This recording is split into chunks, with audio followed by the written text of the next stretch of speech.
Quisiera invitarlos a que cierren sus ojos. Señor, te damos gracias en esta tarde. Muchas gracias por tu misericordia, porque aún con todas las cosas, Dios, tú aún nos tienes aquí con un aliento para cumplir un propósito en esta tierra, que es adorarte, que es hacer tu voluntad, tener contentamiento con lo que tú nos has dado, con lo mucho o con lo poco. Y estamos agradecidos, Dios, porque con todas esas cosas tú nos tienes y tú nos has guardado hasta el día de hoy. Padre, en el nombre de Jesús, que es sobre todo nombre, queremos pedirte que esta palabra, Dios, tenga fruto, que los corazones estén dispuestos, que haya una tierra fértil en donde tu palabra pueda ser depositada y que dé al 100%. Muchas gracias en el nombre de Jesús, Dios. Amén. Bueno, quiero compartirles un tema que he preparado que se llama el proyecto divino. Antes de la creación, de toda la creación, del ser humano, Dios había creado un universo. Este universo fue contemplado para que la plataforma en donde el ser humano habitara estuviera completa. Pero era necesario que este universo se plantara sobre esta tierra, en donde nosotros íbamos a habitar. En este lugar donde íbamos a habitar, iba a habitar la comunidad humana, donde iba a habitar el ser humano junto con su esposa,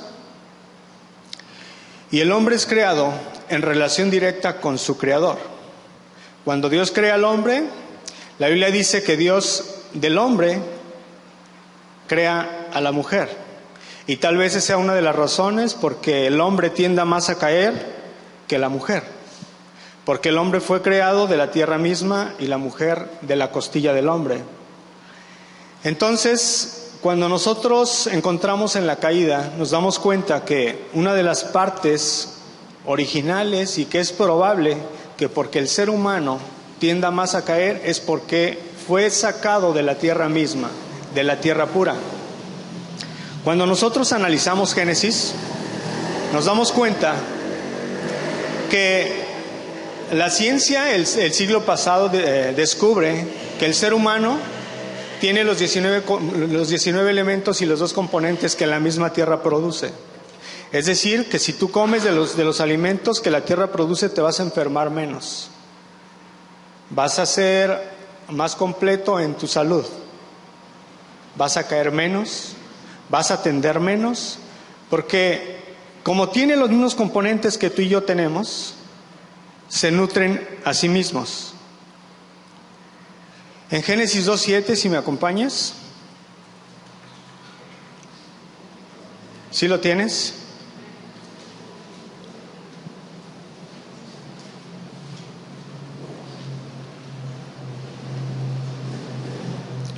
Dice: entonces Jehová Dios formó al hombre del polvo de la tierra y sopló en su nariz aliento de vida. ¿Qué sopló? Este verbo aliento en el griego significa alientos, es decir, que Dios depositó 2 vidas en el ser humano. Una es la vida física y otra es la vida espiritual. Tú y yo nacemos con una vida física, pero nacemos con una vida espiritual. Tú recobras la vida espiritual cuando tú naces de nuevo. Lo único que te puede hacer nacer de nuevo a ti y a mí es la palabra de Dios, no hay otra cosa. La Biblia fue creada para el espíritu, no para el intelecto. Tú puedes leerla y leerla y leerla, pero si no está el Espíritu Santo contigo, solamente va a ser sabiduría humana. Va a ser solamente sabiduría intelectual, pero no transforma. Porque para que la palabra de Dios dé fruto, necesitas un elemento que se llama Dios, que se llama el Espíritu Santo en tu corazón. Es por esa razón que cuando tú aceptas a Jesucristo en tu corazón, comienzas a tender a pensar y decir: desde que acepté a Jesucristo en mi corazón ya no peco con tanta libertad. Porque el Espíritu Santo comienza a retomar vida en tu espíritu. Entonces comienza una conciencia diferente y comienzas a decir, ya no lo hago con tanta libertad como lo hacía. La Biblia dice que Dios dio alientos en la vida del ser humano. Y esto habla de una dependencia y de una relación. El hombre fue creado dependiente de Dios, no fue creado independiente de Dios. ¿Hasta ahí van conmigo? Ser hecho a imagen y semejanza de Dios significa también que creador y criatura participan de una relación específica. Como padre, el hombre recibe de su creador el mandato a señorear. Es decir, que Dios, cuando establece el universo, los animales, las montañas, los árboles, dice: ahora tú te vas a enseñorear de todos los animales y de toda la tierra.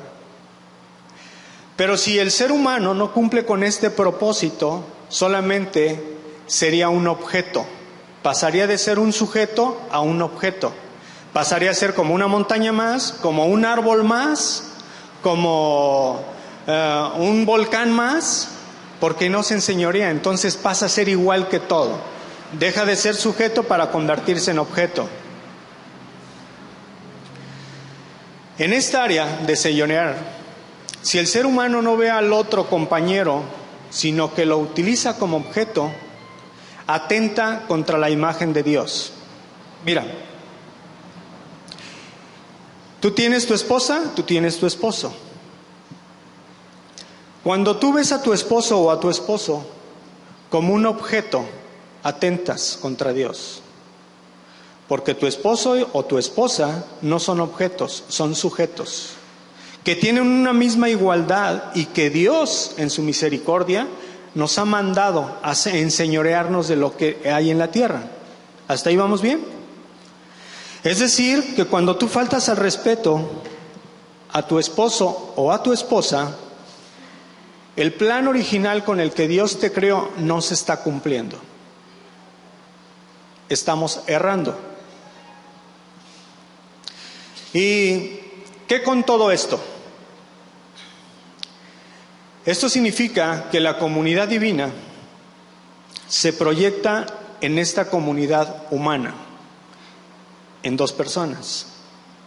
El principal propósito de Dios para el ser humano como pareja, como el ser humano como hombre, hablo como hombre no de sexo, sino como hombre, mujer, hombre, fue que estuvieran juntos para que no estuvieran solos. Ese fue el principal propósito. Si de ahí en adelante Dios te permite tener hijos, es una bendición. Pero el propósito principal es que el hombre no esté solo. ¿Hasta ahí vamos bien? Si nosotros reconocemos hasta este momento que Dios nos creó en igualdad de posiciones, tanto hombre como mujer, aunque Dios pone un orden, el hombre es la cabeza del hogar, como Cristo de la iglesia, ¿verdad? Aunque Dios nos pone en igualdad, tanto hombre como mujer, ¿cómo te explicas esta igualdad y al mismo tiempo haces esta diferencia? La igualdad son tres aspectos. Número uno, es en tu condición. Ambos son hechos a imagen de Dios. ¿Hasta ahí vamos bien? Esta es una condición. Ambos tienen un distintivo. Son hombre y mujer. Es como un cóncavo y un convexo. ¿Sí? Así. De otra manera, no serían diferentes. Si fueran así, chocaríamos. Pero Dios te hace tan diferente que te hace así. Es decir, que tú no puedes decir: yo soy mejor que mi esposa, yo soy mejor que mi esposo. Nos hizo en igualdad. ¿Sí? Tan igualdad que cuando tú llegas al espejo te das cuenta que tú careces de lo que tu pareja no tiene. tú dices, no soy igual. Hay un distintivo ahí.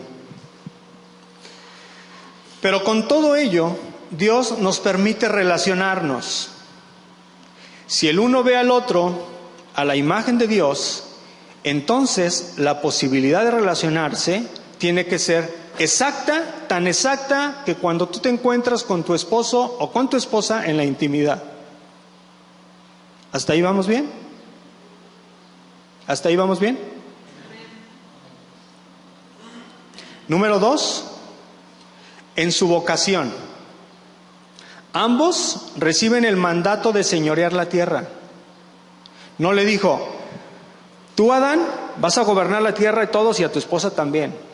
Así no, ¿verdad? A los dos les dijo que se enseñorearan y que gobernaran, aunque hay un orden, ¿ok? No estoy hablando de este orden.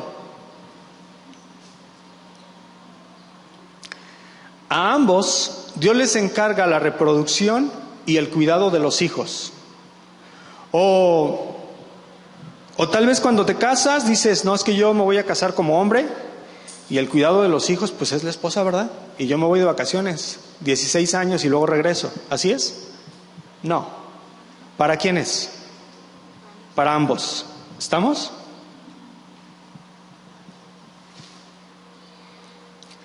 Ambos se necesitan. A ambos los hijos los necesitan. El niño, para que crezca en un cuidado perfecto, necesita el orden paternal y el orden maternal y conocer las diferencias. No las herejías que el gobierno mexicano está haciendo hoy, en el cual está levantando hombre con hombre y mujer con mujer.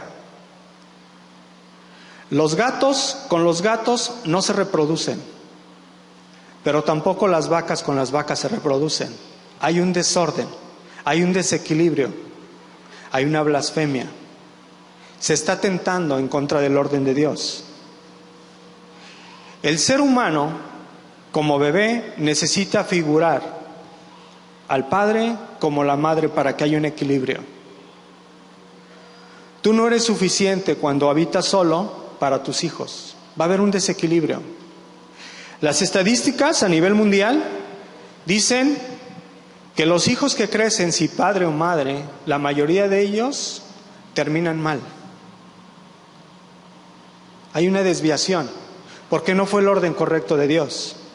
El orden correcto es que en tu vocación, tanto tú como papá como mamá son idénticamente iguales. ¿Hasta ahí vamos bien? Número 3, en satisfacción. Hombre y mujer son hechos de tal manera que tienen mutua aceptación. Hay gozo, hay un recibimiento mutuo de ese gozo, y para una satisfacción es un complemento el hombre y la mujer. Es por esa razón que cuando tú estás en la intimidad con tu esposa, se aceptan.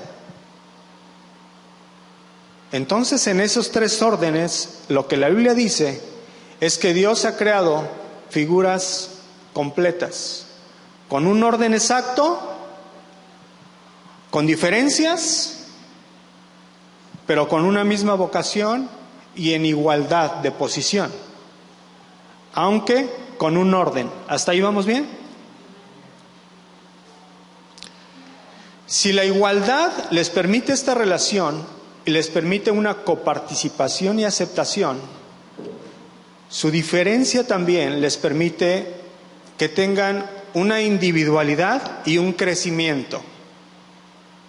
El hombre como la mujer somos diferentes, pero nos encontramos que cuando estamos juntos somos complemento. Tú no eres complemento hasta que no tienes a tu esposa, hasta que no tienes a tu esposo, y lo descubres ahí. Dices, ¿cómo pude haber estado tanto tiempo sin esposa, sin esposo? Y cuando se va tu pareja antes que tú, valoras y dices, de verdad que estaba completo. Ahorita ya hay una desigualdad, mi posición ya no es la misma. ¿Están de acuerdo? Una vez creados, hombre y mujer son vistos por Dios como buenos en gran manera. Dice Génesis 1:31. ¿Ahí están conmigo? Dice, en ambos encuentra complacencia. Dice Génesis 1:31, dice, y vio Dios todo lo que había hecho, y he aquí que era bueno en gran manera. Y fue la tarde y la mañana del día sexto. ¿Así dice? Pero ¿qué pasa cuando aparece esta ruptura del proyecto divino? Dios ya te creó, Dios ya creó a tu esposa, ya los unió. Pero ¿qué pasa cuando esto se rompe? ¿Por qué se rompe? ¿Qué pasa cuando se rompe? ¿De qué manera se rompe? A partir de el capítulo 3 de Génesis, no lo busques si no lo leas hoy, muestra una humanidad que cruzó las fronteras trazadas que Dios había puesto. Y reconocemos lo que hoy llamamos la caída. El hombre cae, la mujer cae, y comienza un desorden. La imagen con la que Dios había creado a tu esposa comienza a ver queja en cuanto al hombre. El hombre no asume responsabilidades y le dice a Dios, la mujer que me diste. Y la mujer dice, pues es que la serpiente. Y todos comenzamos a agarrar la piedra y la empezamos a aventar y esconder la mano. Y no asumimos la responsabilidad como seres individuales. Porque nosotros como seres individuales somos seres morales. Nosotros somos responsables de nuestra moralidad. Tú eres responsable si le gritas a tu esposa o le gritas a tu esposo. Tú eres responsable si hieres a tu esposa o hieres a tu esposo. Y si lejos de aventar la piedra y esconder la mano asumes tu responsabilidad y dices, hijo, Dios, estoy mal yo, por favor perdóname. Comienzas a caminar con un espíritu de soberbia y ese es el principio de tu caída. Lo que hoy reconocemos como la caída.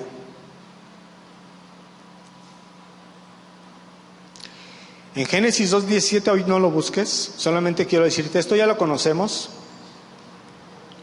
Pero aquí cuando sucede o acontece la caída, entra la muerte en el ser humano. ¿Sí? ¿Estamos de acuerdo ahí? Porque el pecado, ¿qué produce? Muerte. Hay una caída, hay pecado, produce una muerte.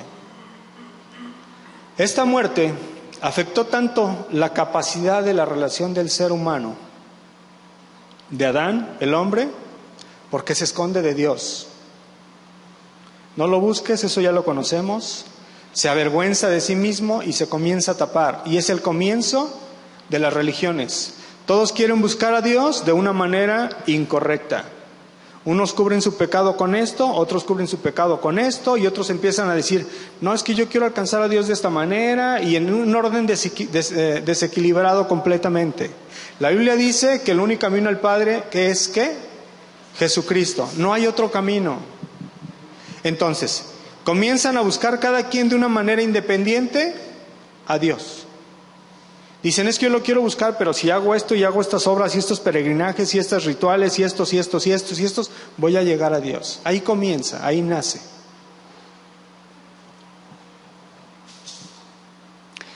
En pocas palabras, la esencia de persona, de humanidad, queda afectada, queda truncada y queda distorsionada. Esto que ocasionó la caída toma varias formas. Ahora sí, si vas conmigo en Génesis 3:7.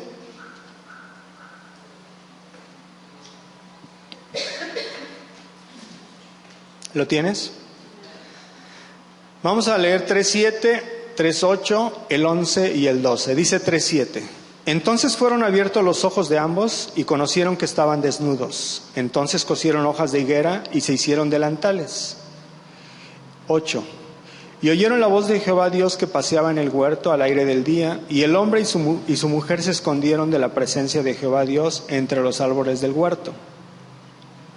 Y Dios le dijo, ¿quién te enseñó que estabas desnudo? ¿has comido del árbol de que yo te mandé no comieses? Voy en el 12. Y el hombre respondió: la mujer que me diste por compañera me dio del árbol y yo comí. En particular, esta caída afectó el carácter relacional del ser humano, porque truncó la base misma de esta relación de la imagen de Dios. Tú y yo fuimos creados a una imagen, pero cuando caemos, aquí se queda truncada, violada,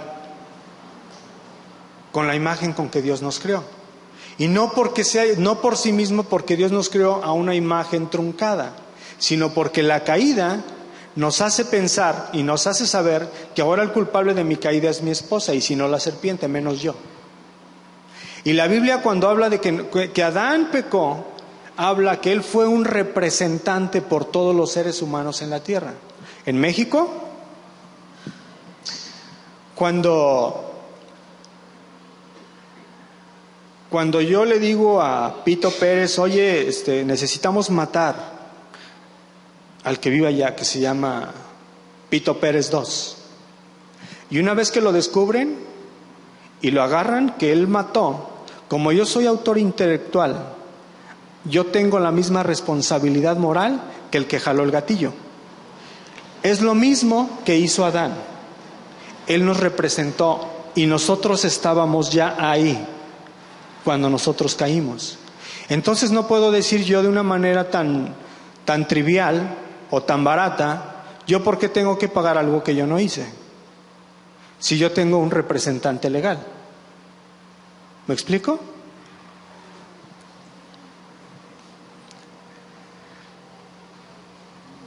El efecto más profundo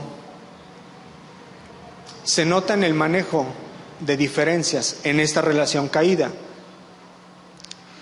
Estas pierden el carácter original con el que Dios nos creó. Ya el complemento, que es mi esposa y que es mi esposo, lejos de ser un complemento, comienza a ser un problema para mí. Porque ya no lo trato igual, ya no la trato igual. Ya camino y me conduzco conforme a lo que yo quiero y conforme a lo que se me da la gana, porque ya tengo una naturaleza caída. ¿Sí?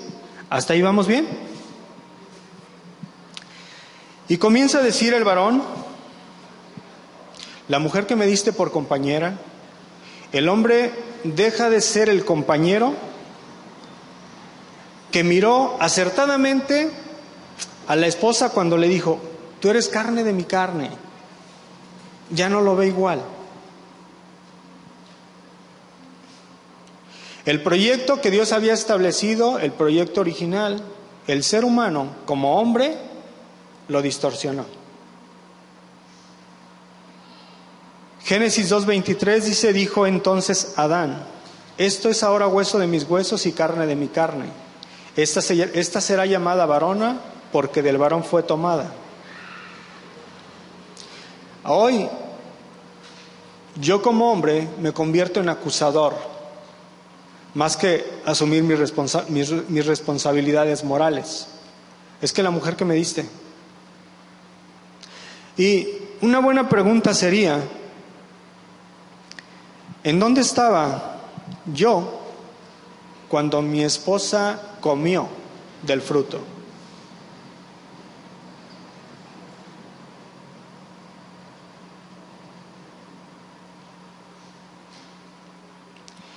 Después de esto, la mujer queda dividida en dos direcciones. Dice Génesis 3:16, si quieres ir conmigo.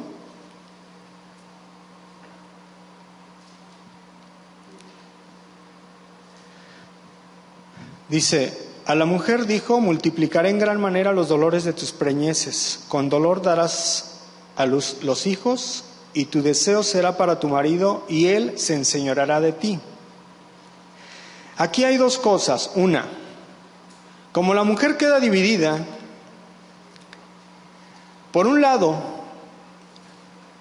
a la mujer la trae el marido, el esposo. y la otra a su autonomía. Dice, bueno, yo tengo que estar con mi esposo y es la voluntad de Dios, pero yo puedo hacer lo mío, ¿verdad?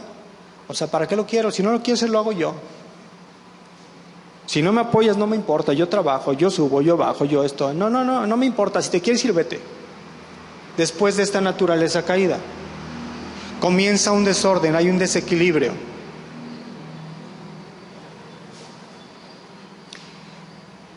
En 2.23 dice Génesis 2.23, perdón, hasta ahí,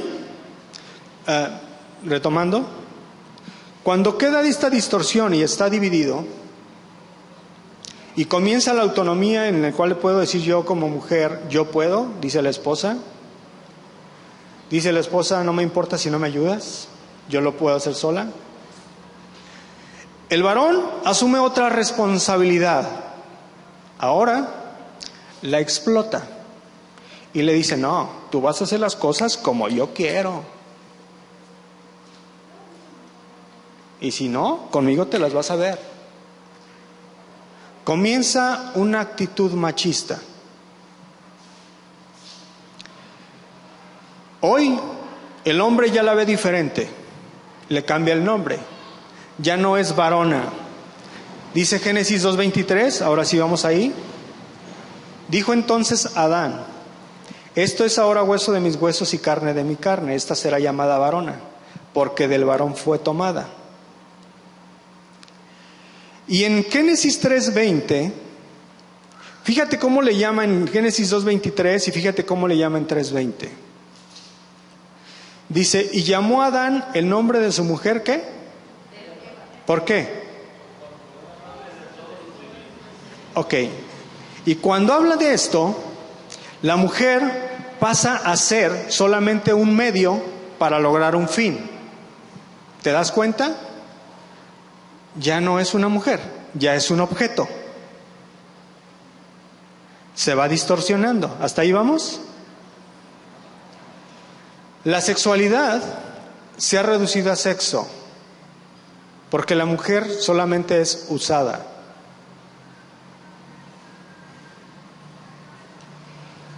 El sujeto se reduce a objeto.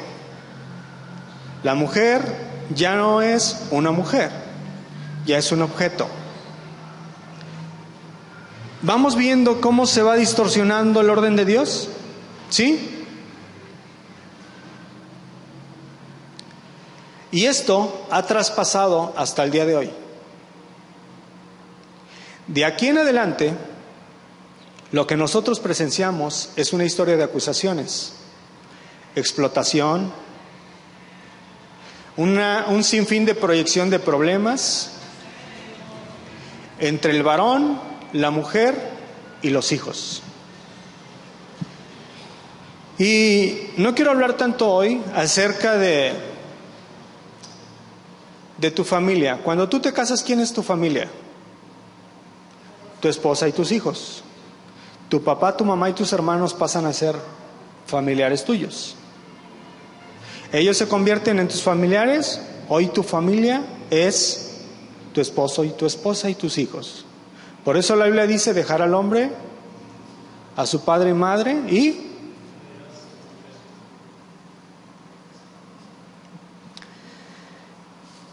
estamos en la caída, pero ¿cuál fue el plan de Dios para esta restauración? Dios concibe un plan. Es un plan de redención, anunciando en la caída desde Génesis 3:1 al 20, cuando el ser humano cae, Adán y Eva caen y le dice, tú vas a tener hijos con dolores, pero de ti nacerá, ¿sí recuerdan ese dato? Alguien que te dará en la cabeza y te pisará con el calcañar. Comienza una restauración.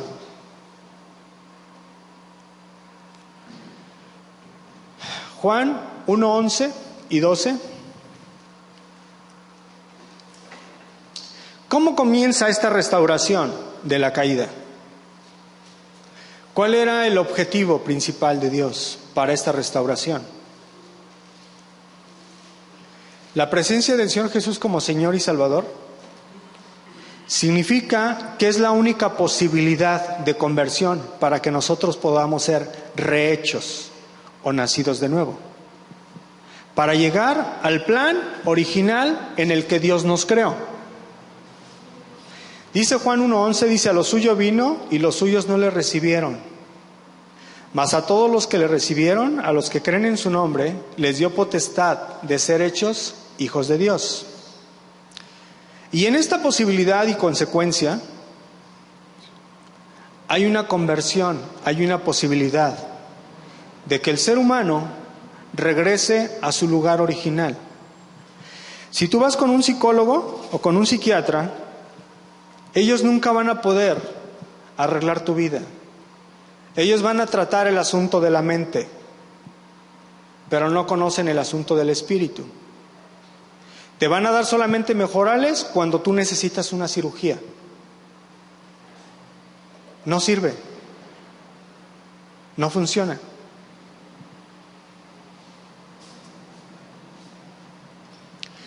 La presencia del Señor Jesucristo en la historia de la humanidad viene a ser alguien que no es un objeto, es una persona, es Dios mismo, que viene a darnos no solamente a regresar a ser rehechos, sino a superar la experiencia de la caída, porque esto no puede verse normal ante la humanidad. Tú le preguntas a cualquier persona, ¿para qué te digo nombres, profesiones? Y le dices: oye, ¿es normal que mi esposo engañe a mi esposa? ¿Es normal que mi papá engañe? ¿Es normal que mi hijo diga mentiras? ¿Es normal que mi hijo sea envidioso? ¿Es normal? Y te va a decir: no es normal. La historia de la humanidad te dice que no es normal. Porque si fuera normal, entonces ¿para qué existirían profesiones que tratan de adaptar la mente a condiciones normales? ¿En dónde nace? Todo, aunque la ciencia lo descubre el siglo pasado, la ciencia hoy entiende y reconoce que la Biblia tiene razón. Antes que la ciencia en el siglo pasado descubriera que el que tú no escondieras tu excremento te causaba enfermedades, porque tiene bacterias y te causa enfermedades, la Biblia dice que Dios ya le había dicho a Moisés cuando salieron del desierto. Antes que Galileo Galilei descubriera que la tierra era redonda, Isaías ya lo había dicho desde siglos atrás.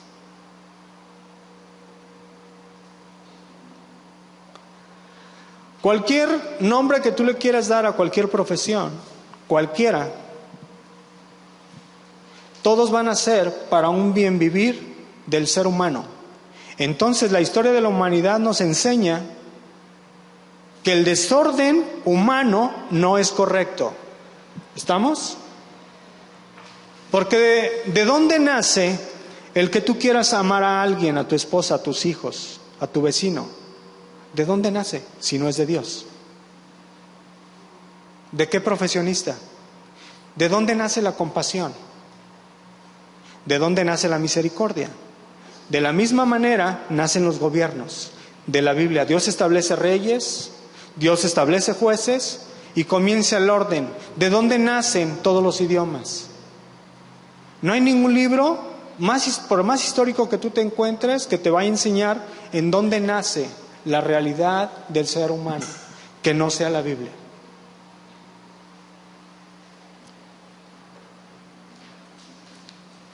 Efesios 2:14, 16.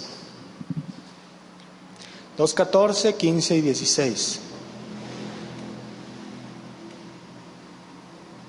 Estamos en la restauración. ¿Están conmigo? Dice, ¿lo tienes? Dice: porque Él es nuestra paz, que de ambos pueblos hizo uno, derribando la pared intermedia de separación, aboliendo en su carne las enemistades, la ley de los mandatos expresados en ordenanzas, para crear en sí mismo de los dos un solo y nuevo hombre, haciendo la paz, y mediante la cruz reconciliar con Dios a ambos en un solo cuerpo, matando en ella las enemistades. Ahora, ¿qué es todo esto?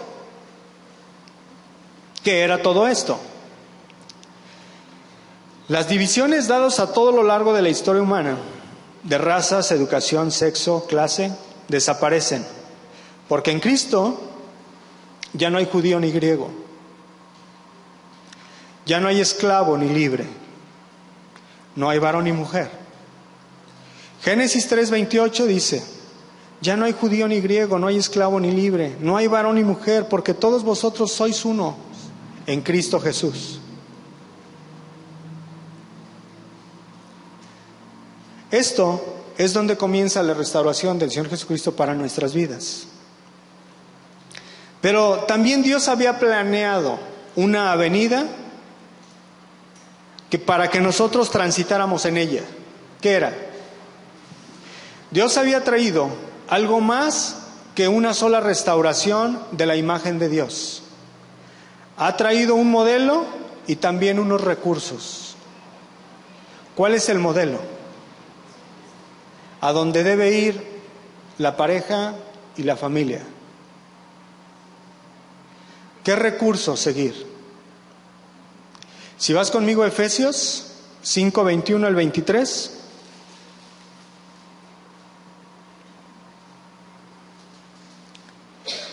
¿Lo tienes? Dice: someteos unos a otros en el temor de Dios. Las casadas estén sujetas a sus propios maridos, como al Señor. Porque el marido es cabeza de la mujer, así como Cristo es cabeza de la iglesia. Hasta ahí comienza un orden, ¿estamos? Hay una restauración, la cual es su cuerpo y Él es su Salvador. Así que como la iglesia está sujeta a Cristo, así también las casadas lo estén a sus maridos en todo. Maridos, amad a vuestras mujeres, así como Cristo amó a la iglesia y se entregó a sí mismo por ella, para santificarla, habiéndola purificado en el lavamiento del agua por la palabra, a fin de presentársela a sí mismo una iglesia gloriosa, que no tuviese mancha ni arruga ni cosa semejante, sino que fuese santa y sin mancha. Así también los maridos deben amar a sus mujeres como a sus mismos cuerpos. El que ama a su mujer, a sí mismo se ama. Porque nadie aborreció jamás a su propia carne, sino que la sustenta y la cuida, como también Cristo a la iglesia. Porque somos miembros de su cuerpo, de su carne y de sus huesos. Por esto dejará el hombre a su padre y a su madre, y se unirá a su mujer, y los dos serán una sola carne. Grande es este misterio, mas yo digo esto respecto de Cristo y de la iglesia. Por lo demás, cada uno de vosotros ame también a su mujer como a sí mismo, y la mujer respete a su marido. En este pasaje, Pablo retoma Génesis, el capítulo 1, 2 y 3, y sostiene la igualdad y la diferencia del hombre y de la mujer, que los llevan a la experiencia de la unión. Y los dos, dice, serán ¿qué? Una sola carne. Efesios 5:31 dice que, ese no lo tengo aquí, pero Efesios 5:31 dice: por esto dejará el hombre a su padre y a su madre, y se unirá a su mujer, y los dos serán una sola carne. ¿Así está bien? El matrimonio se da sobre las mismas condiciones de pareja a seguir a relacionarse que en el capítulo 1, en el cual Dios planeó el perfecto ideal para el ser humano. Lo nuevo ahora es la introducción de un modelo que la pareja ha de seguir para relacionarse. Este modelo es descrito por el apóstol Juan en la cruz, por el apóstol Juan, y Pablo lo enseña de esta manera. Dice: este es un misterio, pero de la misma manera en que Cristo amó a la iglesia, igual tú a tu pareja.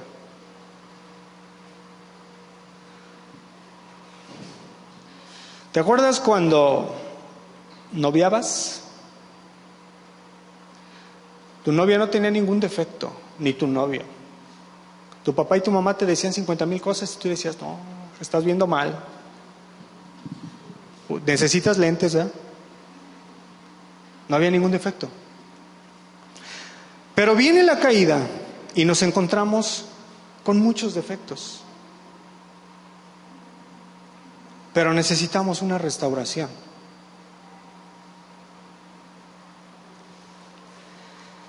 Marido y mujer tienen que relacionarse entre sí de la misma manera que Cristo se relaciona con la iglesia. ¿Has visto algún versículo que diga: yo, Jesucristo, no quiero saber nada de la iglesia? Es que me dice mentiras. ¿Has visto algún versículo así? ¿Has visto algo así con tu esposa o con tu esposo? Entonces, ¿en dónde encontramos la unidad o en dónde nos encontramos en el punto de la Y que yo puedo decir, es que mi esposa no hace y es mentirosa y dice y sube y baja y esto y esto y esto? ¿En dónde encontramos en la Biblia que Jesucristo se queja de la iglesia?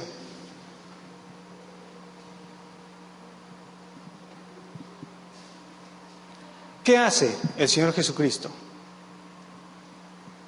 Desciende en su misericordia con seres corruptos como tú y como yo para una restauración. Y lejos de criticar y lejos de acusar, la acoge y la recibe. Desciende un amor que es por el cual Dios decide venir a la tierra y decide buscarte y ganar tu corazón. Ahí encontramos la unidad en el matrimonio, en tu esposo con tu esposa, en tu esposa con tu esposo. ¿Hasta ahí vamos bien? Terminamos con esto. ¿Qué implica todo este modelo? Que el trato, la relación del esposo con la esposa, solamente hay un aditamento, es el único.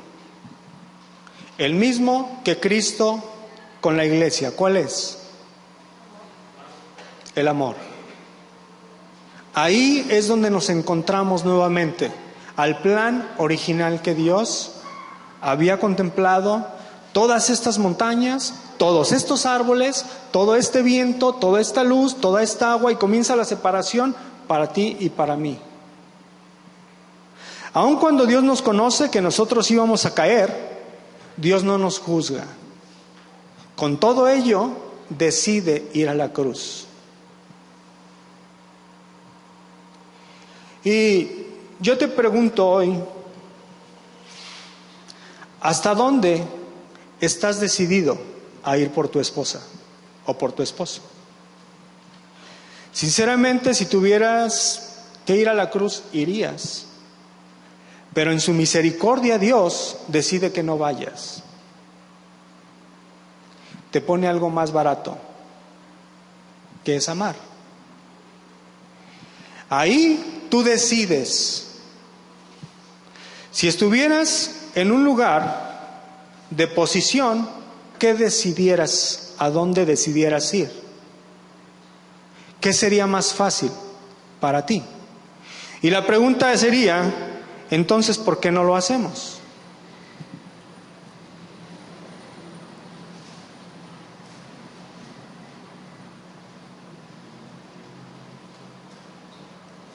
La Biblia dice que el hombre ve en la mujer un objeto de amor, así como Cristo ve a la iglesia.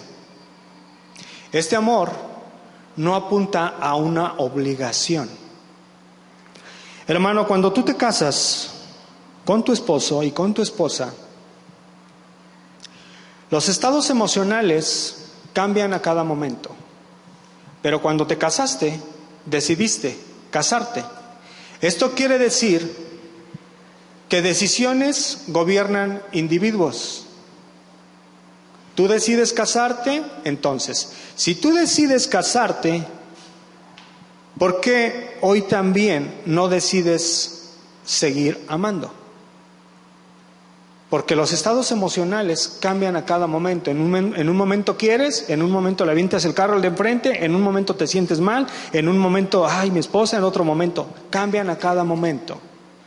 ¿Sabes cuál es el problema más grande? En que no reconocemos que el amar es una decisión. Cuando tú te casaste, decidiste irte a morir en la cama de enfermedad con tu esposa y con tu esposo. ¿Así te dijeron? ¿O no te dijeron?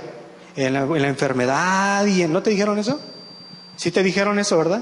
Entonces, ¿por qué hoy no? Si ni siquiera tenemos que ir a la enfermedad. Estamos en una posición realmente barata. ¿Están conmigo? ¿Qué sería más noble? Más generoso de parte de Dios amar a alguien que ir a la cruz, que estar enfermándote ahí, que si tiene que ser esa tu posición, que ahí la sumas y no digas es que ella, es que él. Esperemos en Dios que así no sea. Pero la historia de la humanidad no nos marca que no pueda ser. ¿Estás de acuerdo? Porque mientras tengamos vida, tenemos tendencias a enfermarnos. Deseamos en nuestra vida que eso no llegue a ocurrir en nuestra situación. Pero si eso llegase a ocurrir, la pregunta sería, ¿irías? O a lo mejor te va a pasar como a 150,000 millones de matrimonios que dicen, no, yo estaba muriendo y me conseguí otra.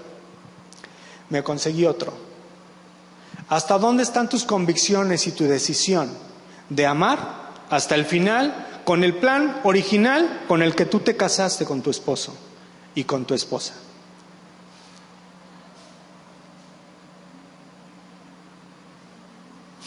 Amar provoca acciones, no emociones. Amar es decidir.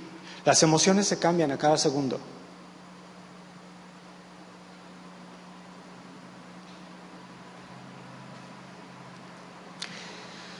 ¿Sabes que en el amor o en el amar no es una dictadura? No es algo que tengo que amar porque tengo que amar. El amar lo traes. Dios te lo dio. Ahora lo único que tú tienes que hacer es ejecutarlo. Ya está. No necesitas buscarlo, ya te lo dio. En su misericordia ya te lo dio. Ahora solamente hay que ejecutarlo, hay que hacerlo, hay que tener decisión, hay que caminar sobre esa avenida para volver al plan original.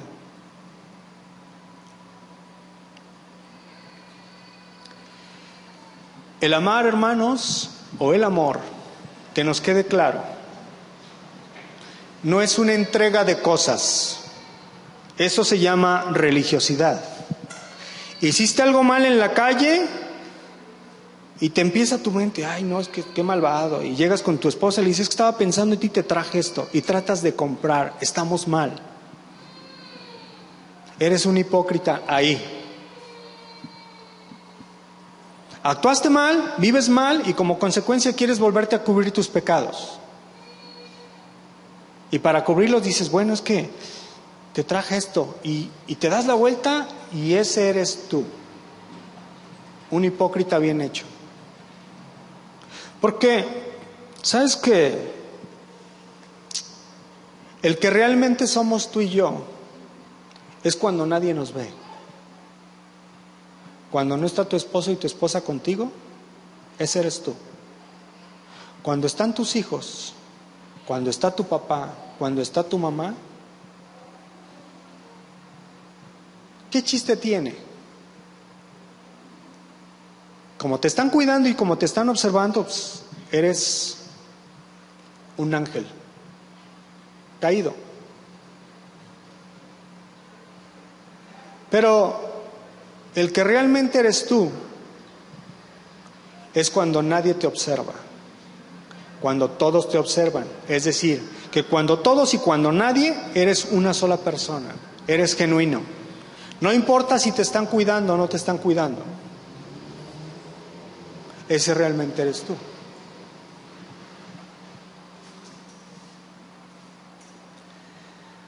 No importa que tú quieras venir a cubrir tu pecado con unas flores, o con una blusa, o con unos zapatos, o con un reloj para tu esposo. Tú sabes quién eres. Hermanos, Dios ha permitido que la restauración por medio de su Hijo tome acciones. Individuos que quieran cambiar, que quieran ser transformados, que tengan convicciones y que tengan decisiones, que quieran caminar sobre esa avenida, que digan: yo quiero transitar ahí, yo quiero ser diferente. No solamente por mí, que finalmente el primer beneficiado eres tú, y vas a beneficiar a un montón de gente, entre ellos tu esposa, tus hijos y tu sociedad.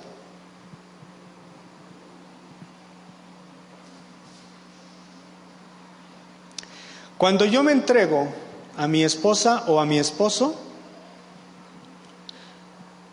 yo me valoro. Si yo engaño a mi esposa o engaño a mi esposo, no hablo solamente de adulterio, pero entra el adulterio, yo me estoy faltando al respeto a mí mismo. Porque aunque no cobro, me convierto en un prostituto. Nada más la diferencia es que no me dan dinero.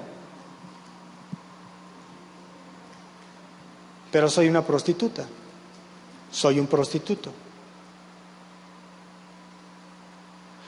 Cuando yo me guardo y guardo a mi esposa, yo mismo me valoro y valoro a mi esposa, valoro a mis hijos, valoro a mi sociedad.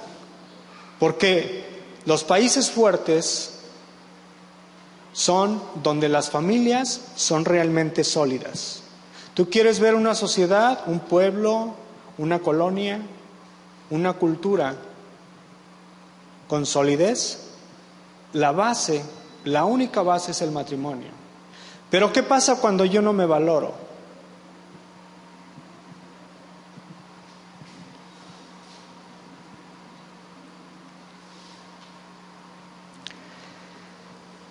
El valorarme me hace saber que yo ya no existo. Ahora ya no hago las cosas para acomodarme, sino para beneficiar al otro. Y en ese mismo descanso y reciprocidad, mi esposa hace lo mismo. Y me encuentro en el lugar original en el que Dios me creó.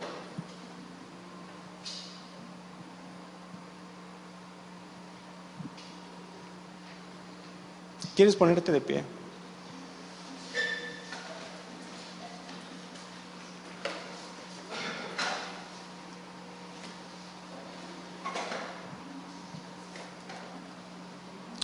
Cierra tus ojos, por favor.